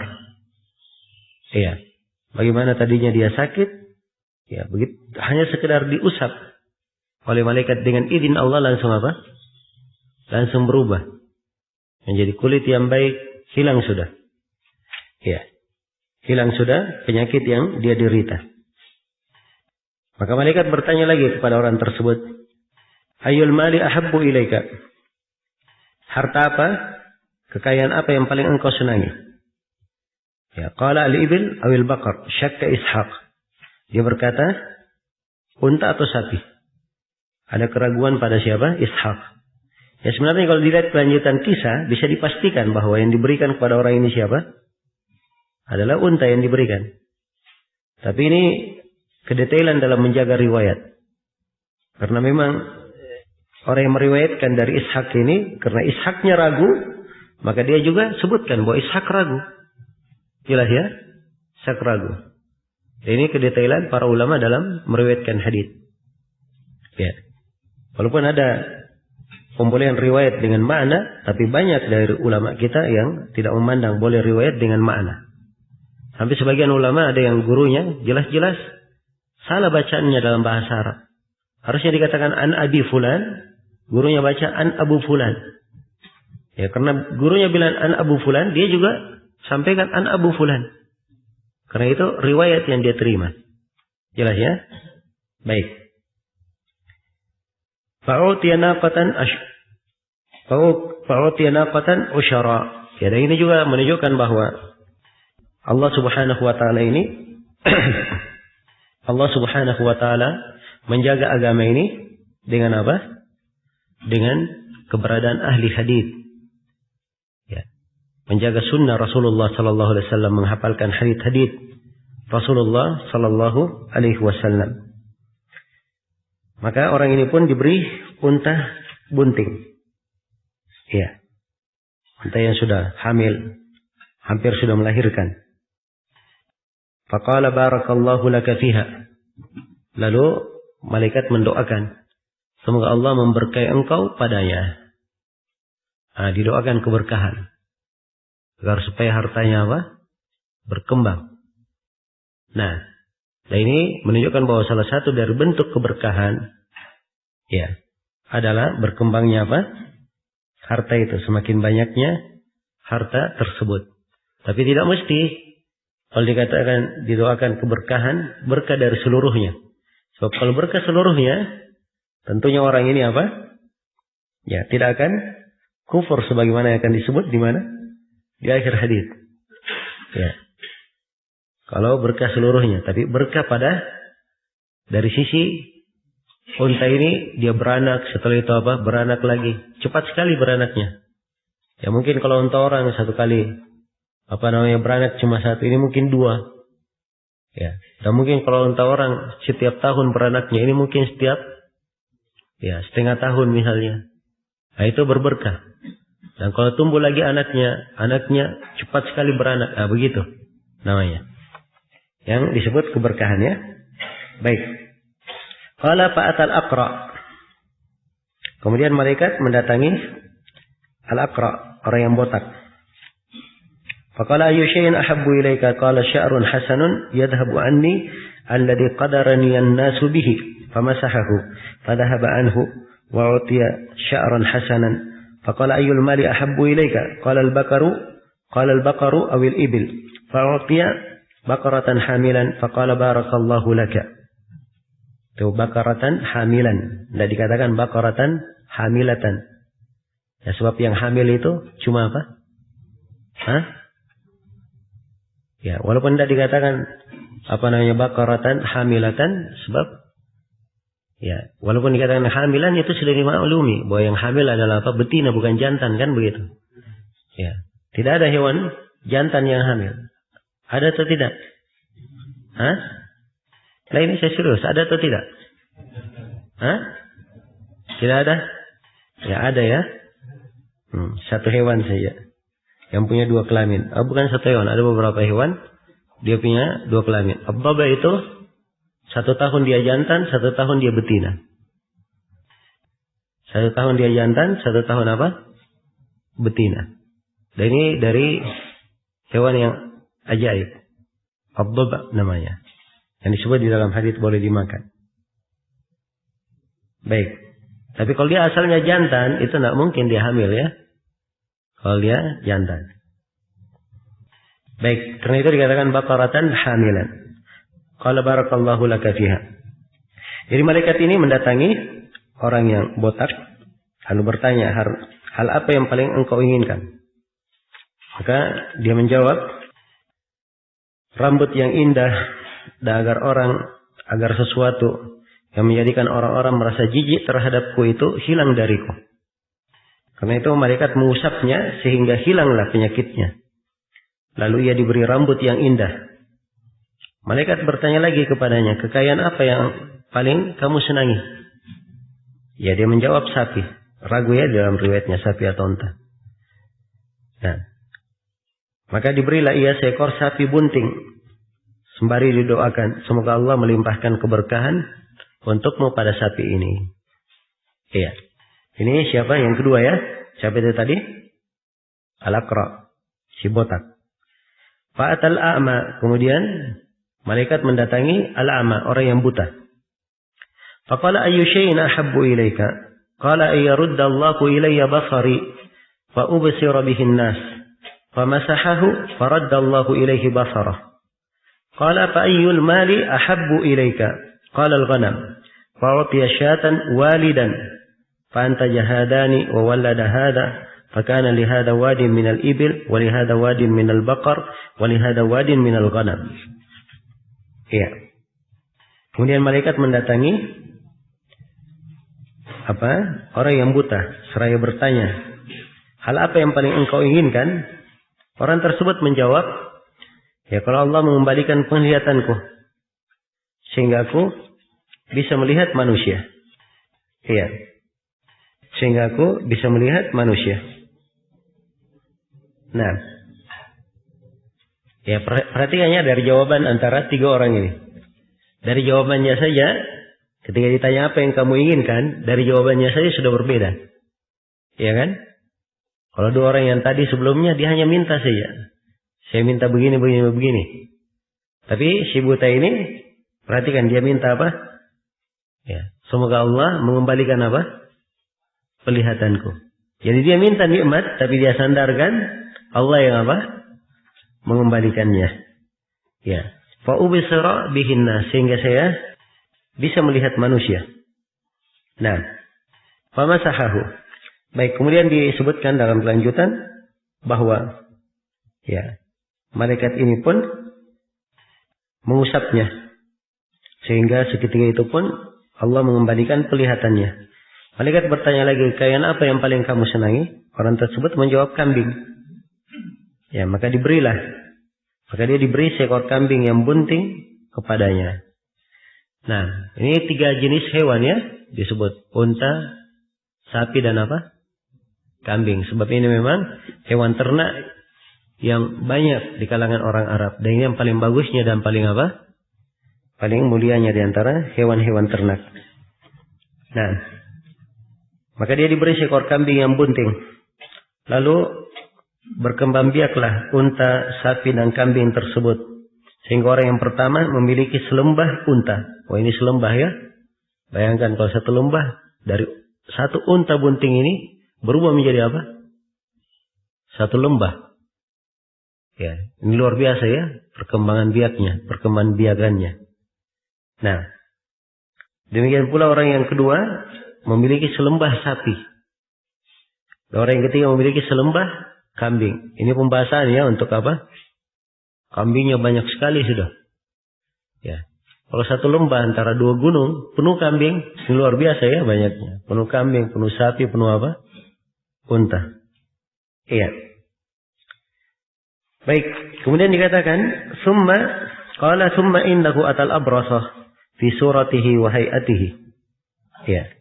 Kemudian selang beberapa waktu datanglah malaikat itu kepada orang yang sebelumnya dia menderita penyakit belang. Datangi dulu abros. Ya, dengan bentuk dan penampilan yang menyerupai dirinya ketika masih belang. Ya, faqala, maka dia berkata, rajulun miskin. Qad inqata'at biyal shibalu fi safari fala balagha li al-yawm illa billahi thumma bik. As'aluka billadhi a'taka al-lawna al-hasana wal jilda al-hasana wal mal ba'iran ataballagu bihi fi safari. Ya, perhatikan ya, ujian. Ya, dari pertanyaan malaikat ini. Ujiannya ini ujian sudah diingatkan semua nikmat. Harusnya kan dia lulus. Sebab pertanyaannya pertanyaan yang sudah apa? Mengingatkan. Ya, jadi malaikat berkata, aku adalah orang miskin. Pertama disebut apa? Dirinya miskin. Bekalku telah habis dalam perjalanan. Ini Ibnu Sabil. Sudah miskin, apa? Ibn Sabil lagi. Sehingga pada hari ini tidak ada jalan lagi bagiku terus sampai ke tujuan kecuali dengan pertolongan Allah kemudian dengan pertolonganmu. Ini tauhid ya. Ya. Ini tauhid. Illa billahi thumma bika. Nah, demi Allah, dia sumpah, yang telah memberimu rupa yang elok. Diingatkan dia, orang ini atas apa? Nikmat yang Allah berikan kepadanya. Ya. Supaya dia jangan lupa bahwa dia dulunya apa? Sama. Kemudian malaikat ini datang dengan bentuk orang ini. Persis bentuknya dulu. Ya kalau dilihat malaikat harusnya apa? Ya dia langsung ingat keadaannya dahulu. Apalagi di sini malaikat memang sudah mengingatkan. Demi Allah yang memberi engkau rupa yang elok. Kulit yang indah. Ya dan kekayaan ini kepadamu. Aku meminta seekor unta saja. Untuk melanjutkan perjalananku. Ujiannya tidak berat. Kalau diminta seluruhnya, ini berat ya. Ini cuma diminta apa? Seekor unta. Tidak ada apa-apanya dengan apa? Satu lembah berisi unta itu. Iya. Tidak ada harganya satu ekor unta. Apa jawaban orang ini? Ya. Kata mantan belang ini. Al-hukuk katsirah. Ya, kata dia hak-hak itu banyak. Tanggung jawabku banyak. Ya luar biasa ya. Dia sebut apa? Tanggung jawabnya banyak. Kalau tanggung jawabnya banyak habis semua ontanya, nah itu wajar ya. Ini onta ada di depan mata. Semuanya. Kemudian dia katakan apa? Tanggung jawabku banyak. Iya. Maka malaikat itu berkata, perhatikan. Ya betapa rahmatnya Allah menguji orang ini. Ya. Ketika dia sudah berucap seperti itu, masih saja diingatkan. Maka malaikat berkata, "Kani arifuk." Ya. Alam takun abras yakdirukan nas fakiran fa'ataka Allahu azza wa jalla al-mal. Ya, maka malaikat berkata, ya, sepertinya aku mengenalmu. Bukankah kamu dahulu juga menderita penyakit belang? Orang-orang jijik terhadapmu. Dan engkau dulu melarat. Ya, kemudian Allah berikan kekayaan padamu. Apa jawaban orang ini? Ya. Katanya, innama warithtu faqala innama warithtu hadzal mala kabiran an kabir. Ya, inilah kekufurannya. Iya. Dia berkata, sesungguhnya harta kekayaan ini hanyalah kuwarisi secara turun-temurun dari nenek moyangku yang mulia lagi terhormat. Ya, perhatikan ya. Jadi dia dah punya nenek moyang mulia dan terhormat, banyak hartanya, diwarisi lagi oleh bapaknya, terus sampai ke dia turun-temurun katanya. Warisan ini. Jadi harta warisan turun-temurun. Dia warisi. Lupa semua nikmat tersebut. Iya. Nah, ini jelas sekali ya menafsirkan ayat itu. Dan bagaimana kufur terhadap nikmat itu bahayanya. Maka malaikat pun berkata, "In kunta kadiban fasayyarakallahu ila ma kunta." Ya, maka malaikat ya berkata kepadanya, jika engkau dusta, sungguh semoga Allah mengembalikan engkau kepada keadaanmu yang semula. Ya. Perhatikan. Kalau engkau dusta, semoga Allah mengembalikan engkau kepada keadaanmu yang semula. Nah, qala fa'atal aqra. Jadi yang pertama Abras sudah tidak lulus ujian. Ya.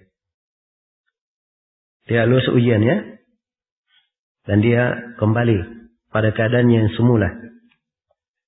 Nah, ini memberikan kepada kita peringatan bahwa kufur terhadap nikmat, kurang di dalam mensyukuri nikmat, ini adalah sebab yang akan menyebabkan nikmat itu dihilangkan dan diambil oleh Allah Subhanahu wa taala. Iya. Baik, kemudian yang berikutnya qala fa'atal aqra fi suratihi wa hay'atihi faqala lahu mithla ma qala wa radda alayhi mithla ma radda alayhi hadha. Faqala in kunta kadiban fasayyarakallahu ila ma kunta. Lalu malaikat mendatangi orang yang sebelumnya berkepala botak dengan menyerupai keadaannya ketika itu. Lalu ia berkata kepada orang itu seperti yang dia katakan kepada orang yang pernah menderita penyakit belang. Lalu orang itu menolak permintaannya dengan penolakan seperti orang yang pertama. Maka malaikat pun mendoakan Jika engkau berdusta, semoga Allah mengembalikan engkau kepada keadaanmu yang semula. Jadi ternyata ya Aqra ini sama. Ya, dia juga apa? Sama dengan yang pertama. Nah, gagal dalam ujian. Kemudian dikatakan dalam hadis dalam kelanjutannya, qala fa'atal a'ma fi suratihi wa hay'atihi faqala rajulun miskin wa ibnun sabil قد انقطعت بي الحبال في سفري فلا بلاغ لي اليوم إلا بك ثم إلا بالله ثم بك أسألك بالذي رد عليك بصرك شاة أتبلغ بها في سفري. Kemudian malaikat mendatangi orang yang sebelumnya buta dengan menyerupai keadaan dirinya dahulu dan berkata, aku adalah orang yang miskin, orang yang sedang berada dalam perjalanan. Ya, bekal telah habis dalam perjalananku pada hari ini. Pada hari ini tidak ada lagi jalan untuk sampai kepada tujuanku kecuali dengan pertolongan Allah kemudian dengan pertolonganmu. Demi Allah yang telah mengembalikan penglihatanmu, aku meminta seekor kambing saja untuk bekal melanjutkan perjalananku. Nah, jadi ini ujiannya. Apa jawabannya? Faqala qad kuntu a'ma faraddallahu alayya basari faqut ma syi'ta wada' ma syi'ta wallahi la ajhaduka al-yawma bi syai'in akhadtahu lillah. Ya. Ini luar biasa ya jawabannya. Orang ini menjawab, sesungguhnya dahulu aku buta. Dia ingat nikmat Allah. Allah mengembalikan penglihatanku. Ya. Dia tahu bahwa yang memberikan penglihatan kepadanya adalah siapa? Allah. Maka ambil saja apa yang engkau suka, tinggalkan apa yang engkau suka. Ini sifat orang yang baik keimanannya, memiliki tauhid. Kalaupun dia memiliki dunia dari nikmat Allah, dunia itu hanya di tangannya saja, tidak di hatinya. Hanya berada di tangannya, tidak di hatinya. Kalau memang diperlukan, ya dia miskin, ibnu sabil, ambil saja apa yang dia sukai. Ya, dia tidak ada hak untuk menahan, sebab memang asalnya lebih di tangannya. Jelasnya? Katanya, demi Allah, aku tidak akan memberatkanmu. Ya, dengan apa saja engkau ambil karena Allah. Ini penyebutan karena Allah menunjukkan pensyaratan. Ya, bahwa yang diambil itu semata ya apa yang secukupnya untuk dia dalam hak yang diizinkan oleh Allah Subhanahu wa taala. Kalau dia mengambil sewenang-wenang misalnya, mengambil berlebihan, tentunya ini apa? Perkara yang tidak diinginkan. Ya, sebab itu masuk di dalam membuang harta. Dan seorang kalau berinfak, dia berinfak apa? Sesuai dengan sekadar yang mencukupinya. Nah, ya sesuai dengan kadar yang mencukupinya. Karena itu dalam Al-Quran dikatakan, wala taj'al yadaka maglulatan ila unuqik wala tabsutaha kullal basta. Dan jangan kamu jadikan tangan kamu itu terikat di lehermu, tidak pernah berinfak, tidak pernah mengeluarkan. Dan sebaliknya, dan jangan terlalu kamu hamparkan dengan selebar-lebarnya. Tapi harusnya apa? Dia pertengahan. Ya. Walladzina idza anfaqu lam yusrifu wa lam yaqturu wa kana baina dzalika qawama. Orang-orang yang apabila berinfak mereka tidak berlebihan, tidak pula terlalu kikir, tapi berada di mana? Di pertengahan. Baik. Qala amsik malaka fa inna ma ubtilitum faqad radiyallahu anka wa sakhita ala sahibaik akhrajah. Nah, kata malaikat ini, peganglah kekayaan Anda. Sungguhnya kalian ini telah diuji oleh Allah. Allah telah ridha kepadamu dan telah murka kepada dua temanmu. Jadi mungkin saja tiga orang ini berkawan ya sebelum kena musibah. Dan mungkin saja mereka tidak berkawan dalam artian memiliki kedekatan. Tetapi memiliki kesamaan dalam pemberian apa? Dalam mendapatkan nikmat dari Allah. Jelas ya? Ya, dan ini menunjukkan kisah ini masyhur di kalangan manusia. Karena masyhurnya, ya kisah ini diketahui sudah. Ada orang yang diuji. Jadi luar biasa ya. Jadi ketika si belang pertama kena musibah, itu kisah sudah terdengar, semua orang dengar. Jadi harusnya si Aqra, si botak ini yang bekas botak, mantan botak, ya harusnya dia apa? Harusnya mengambil pelajaran, kan begitu. Oh, itu sana dapat nikmat. Setelah itu dia balik lagi seperti keadaannya semula. Ya, maka harusnya memberi rasa takut. Ternyata dia tidak seperti itu. Ya, dia sama dengan orang tersebut. Maka ia pun tertimpa hal yang sama. Adapun si buta tidak. Ya, dia mengingat nikmat Allah Subhanahu wa taala. Ini kisah yang penuh dengan pelajaran. Ya, penuh dengan pelajaran. Terdapat di dalamnya kemampuan Allah Subhanahu wa taala menghilangkan aib, cacat, ya, dengan sekadar diusap saja. Ya, dan terdapat di dalam hadits ini bahwa malaikat itu adalah jasad-jasad, ya. Dan seperti ucapan kaum mulhidin, orang-orang filsafat, bahwa malaikat itu ya hanyalah makna atau kekuatan, ya. Dan ya.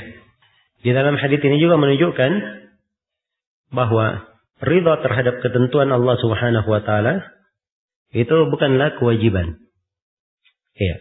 Karena di sini orang-orang yang diuji ini ketika ditanya harta apa yang kamu inginkan atau apa yang paling kamu inginkan, dia minta hal yang lebih baik daripada apa? Keadaan yang menimpanya. Ini mungkin bahasa perlu diperjelas, ya. Sebab seorang yang tertimpa musibah itu padanya ada 4 keadaan, ada 4 hal orang yang tertimpa musibah itu. Iya. Keadaan yang pertama, dia berkeluh kesah ketika tertimpa musibah. Ini hukumnya apa berkeluh kesah? Hukumnya haram. Keadaan yang kedua, ketika tertimpa musibah dia bersabar. Ini kewajiban, ya. Sabar ketika tertimpa musibah hukumnya apa? Hukumnya wajib. Sabar dalam artian dia tidak berkeluh kesah, ya, terhadap ketentuan Allah. Ini sabar namanya. Baik. Yang kedua, tingkatan lebih tinggi lagi. Dia ridha terhadap ketentuan itu. Jadi sudah kena, dia ridha, dia menerima. Iya. Jelasnya dia menerimanya. Ridha ini hukumnya apa? Hal yang disunnahkan. Derajat lebih tinggi daripada sabar. Nah, kemudian yang ketiga, yang lebih afdalnya lagi adalah apa? Ya, yang keempat, ya, di atasnya lagi. Yang lebih afdal dia bersyukur. Dia bersyukur.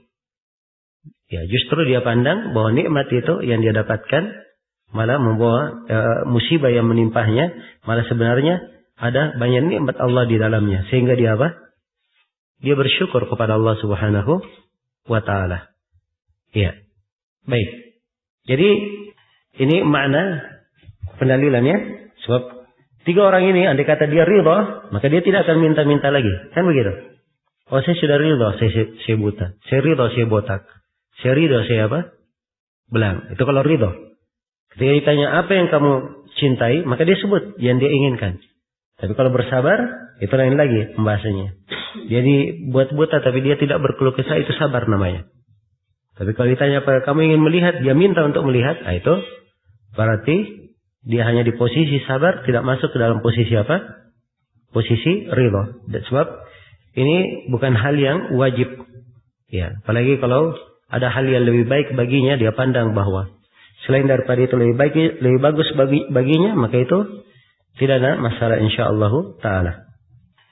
Dan di dalam hadits ini juga boleh seorang itu mendoakan, ya, dengan menggantungkan doa. Jadi kalau kamu begini, semoga terjadi begini. Ya, sebab malaikat di sini doakan, kalau kamu dusta, semoga apa? Allah kembalikan engkau kepada keadaanmu yang semula. Ya. Baik. Dan di dalam hadits ini terdapat, ya, bagaimana cara mengajak orang itu kepada suatu kebaikan dengan cara yang bertahap. Sebab malaikat bertanya bertahap. Memintanya apa? Bertahap. Setelah pertama ditolak, malaikat sebut yang kedua. Yang kedua pun dia dustakan. Ya, malaikat mendoakannya, itu pun masih dikasih apa? Kalau kamu dusta. Perhatikannya bahasa di dalam mengingatkan. Ya. Ini penting untuk diketahui. Orang harus tahu keberadaannya apa. Ya, keberadaannya apa. Kalau dia sebagai seorang dai, dia tahu posisinya apa. Dia dai sebagai penasihat, orang yang mengajak. Ya, bukan sebagai seorang polisi. Ya, sebagai jago tinju, atau sebagai pemerintah, dia harus tahu posisinya apa. Dia bukan sebagai hakim, qadhi pengadilan. Ya, kamu bersalah, saya putuskan jatuh di penjara 5 tahun misalnya. Ya, sebagai hukuman ta'zir. Ya, dia bukan seperti itu. Tapi dia harus tahu dirinya sebagai apa. Demikian pula orang yang didakwai. Ya, dia juga tahu kedudukannya apa. Jelas ya? Sehingga dia tahu apa keberadaan dirinya. Orang yang belajar. Ya. Dan penuntut ilmu itu seperti orang yang di bawah pohon rindang. Ya. Dia tunggu buahnya jatuh. Bukan dia jolok-jolok pohonnya. Ya. Sehingga apa? Kadang memberikan apa? Membuat pohon itu menjadi rusak. Ya, sebab kadang guru seperti itu. Kalau terlalu banyak dipaksa. Terlalu banyak istilahnya orang direcoki. Ya mungkin aja suatu hari dia ngambek. Iya. Walaupun hal ini tentunya ya dari sisi komitmen seorang alim itu tidak dia lakukan, tetapi dari tabiat manusia siapa yang bisa menghalangi orang dari tabiat manusia? Karena itu semuanya harus tahu posisinya masing-masing. Ya kadang ada sebagian orang seakan-akan ya seorang dai itu ya, adalah pekerjanya harus memenuhi semua keperluannya. Ya. Jadi apa saja yang dia tanyakan, apa saja yang dia minta harus diberikan. Dan dia tidak tahu keadaan orang. Mungkin orang lagi sibuk atau orang lagi ada pekerjaan lebih mendesak. Ya. Dan seterusnya. Tidak diketahui. Jadi semua orang tahu kedudukannya masing-masing. Pandai memposisikan pada tempatnya. Nah ini adalah akhlak yang baik. Ya. Dia sebagai seorang ayah tahu dirinya sebagai seorang ayah. Bagaimana ayah itu? Anak dia tahu dirinya sebagai seorang anak. Suami dia tahu dirinya sebagai seorang suami. Apa suami itu? Kedudukannya apa? Istri juga dia tahu dirinya sebagai seorang istri. Kalau semua orang paham, ya posisinya masing-masing, inilah yang apa? Ini yang bermanfaat. Dan inilah uslub yang baik yang harusnya ditata dan dijaga oleh seseorang. Dan dengannya lah dia mampu bermuamalah dengan manusia dengan muamalah yang paling baik. Ya, dan ini dari husnul akhlak ya, dari akhlak yang baik. Ya. Nah, malaikat ini juga ya ketika mengajak diingatkan dengan hal yang ya semoga dia bisa bisa sadar. Bisa sadar, bukan mencari kesalahannya. Begitu menjawab, oh ini sudah keliru. Kemudian dijatuhkan sekaligus tidak. Nah, begitu dia salah, diingatkan hal yang lain yang mungkin bisa mengingatkan kesalahannya. Jelas-jelas dustanya pun malaikat masih berkata, kalau kamu dusta, kalau kamu dusta. Semoga Allah mengembalikan kamu ke keadaan kamu semula. Padahal malaikat sudah tahu bahwa dia dia ini dusta. Iya. Baik. Kemudian di dalam hadits ini juga menunjukkan bahwa keberkahan dari Allah itu tidak ada batasannya. Keberkahan dari Allah. Dan Allah memberikan keberkahannya bagi siapa yang Allah kehendaki. Nah, dan sebagian para ulama ada yang berdalilkan dengan hadits ini tentang bolehnya menyamar untuk keperluan yang dibolehkan. Untuk keperluan yang dibolehkan. Dan terdapat di dalam hadits kewajiban bersyukur terhadap segala nikmat Allah Subhanahu wa taala. Dan terdapat di dalam hadits bahwa wara' dan zuhud itu mengantar pemiliknya kepada hal yang indah, kepada perkara yang baik akibatnya. Karena ama ini, orang buta ini, dia perhatikan ya dari zuhudnya. Ambil saja dari seluruh harta. Tinggalkan apa yang kamu kehendaki. Kalau memang itu sepanjang untuk Allah. Iya. Dan bagaimana kesyukurannya.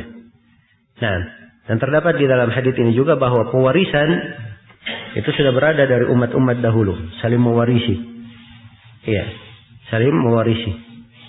Dan di dalam hadits terdapat penyebutan beberapa sifat ya. Ada sifat ridha Allah, ada sifat kemurkaan Allah, ada sifat iradah. Ya, Allah berkehendak, dan semua ini kita tetapkan sesuai dengan kemuliaan dan kebesaran Allah Subhanahu wa taala. Dan terdapat di dalam ayat pelajaran yang diantara yang paling pokok di dalam hadits ini adalah Allah menguji hamba dengan nikmat yang Allah berikan kepadanya. Iya. Dan terdapat juga di dalam ayat Dan ini sebenarnya sisi pokok pendalilannya. Ya, bagaimana akibat ya dan hukum dari orang yang mengkafiri nikmat Allah Subhanahu wa taala. Juga bagaimana akibat baik bagi orang yang bersyukur terhadap nikmat Allah Subhanahu wa taala. Ya. Dan untuk masalah penyamaran itu tadi, Syekh Ibnu Utsaimin menjelaskan bahwa boleh seorang itu dia nisbatkan kepada dirinya sesuatu yang tidak ada, yang dia tidak masuk di situ untuk sekedar apa? Menguji. Ya, karena malaikat ini berkata bahwa dia seorang fakir, ibnu sabil. Nah, ini karena memang sifatnya apa? Sifatnya ujian. Baik. Selesai sudah hadits ini. Kata beliau fihi masail. Terdapat beberapa permasalahan dalam bab. Yang pertama tafsirul ayah. Ya, tafsir ayat. Nah, dan ini ayatnya sudah kita tafsirkan. 2 ayat ya. Asalnya ma makna la yaqulanna hadali. Ini sudah dijelaskan dari ucapan Qatadah dari Ibnu Abbas. Makna firman Allah bahwa orang itu pasti akan berkata ini hakku. Kemudian yang ketiga ma makna qaulihi utituhu al-ilm. Dan mana ucapan Qarun bahwa aku diberi kekayaan ini tiada lain karena ilmu padaku. Sudah disebut pendapat ya beberapa ahli tafsir oleh Syekh di sini dari Qatadah, yang Mujahid dan selainnya. Kemudian yang keempat, ma fi hadhil qissatil ajiba min al-ibaril 'azimah. Kandungan teladan yang agung yang terdapat dalam kisah yang mengagumkan ini. Ya, Syekh tidak menguraikannya di sini ya, karena beliau meringkas. Para Syekh rahimahullahu taala kita sudah baca ya di kitab Tauhid ini. Bagaimana istimbat beliau. Istimbat yang detail, penuh dengan hikmah. Ya rahimahullah. Nah, kalau antum mau lihat istimbat beliau yang lain, baca di Ad-Durarus Saniyah di pembahasan tafsir. Ya, di situ ada tafsir-tafsir yang ditulis oleh Syekh rahimahullah. Ya, ini istimbat yang menakjubkan sekali. Dari beliau menafsirkan ayat-ayat Al-Quran. Baik. Selesai ya. Bab yang ke-48. Ya, dan waktunya juga sudah selesai. Baik, untuk sementara kita cukupkan dulu sampai sini. Insyaallah taala kita sambung nanti di sesi berikutnya. Sesi berikutnya jam 10 ya. Untuk pagi hari ini. Subhanakallahumma wa bihamdik asyhadu an la ilaha illa anta astaghfiruka wa atubu ilaik walhamdulillahirabbil alamin.